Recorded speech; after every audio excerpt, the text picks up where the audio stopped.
చెట్టంత అన్నయ్య పోయాక ఈ బిడ్డ మాత్రం ఎందుకు వదినా? పైగా ఆడపిల్ల. కష్టాలు నష్టాలు తప్ప ఇది బతికి ఎవరిని ఉద్ధరిస్తుంది? అంత మాట అనకయ్యా.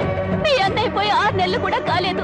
ఇప్పుడు ఈ పసిదాన్ని కూడా చంపి నాకున్న ఒకే అవకాశం దూరం చేయొద్దు. వదినా, నీకే చెప్పేది. నీకు చేతులెత్తి దండం పెడతాను. నా బిడ్డ చంపొద్దు. నా బిడ్డ నాకు ఇచ్చేయ్. నా బిడ్డ చంపొద్దు.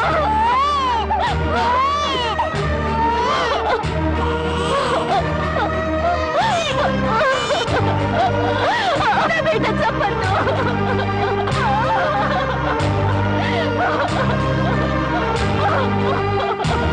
నా బిడ్డ చంపొద్దు.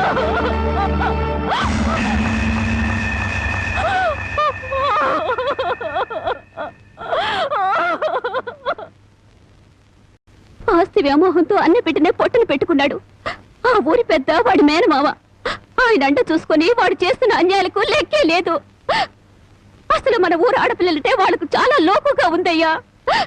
మగబిడ్డ పుడితే తప్ప ఆడపిల్ల పుడితే చిల్లేడు పాలు పోసి దారుణంగా చంపేస్తున్నారు. నాకు జరిగిన ఈ అన్యాయం ఈ ఊళ్ళో ఇంకో ఆడపిల్లకు జరగకుండా చూడండి అయ్యా. అందరూ బాగున్నారని బాగా చదువుకోమని చెప్పు. బాగా చదువుకోమని చెప్పడం ఏంటంటే, బాగా చదువు చెప్పమని టీచర్లకి టీచర్లకి వార్నింగ్ ఇచ్చి వచ్చేస్తారండి. చాలారా, అలాంటి పని చేయకు. నేను ఎందుకు చెప్తానండి, ఊరికి అలా అన్నానండి.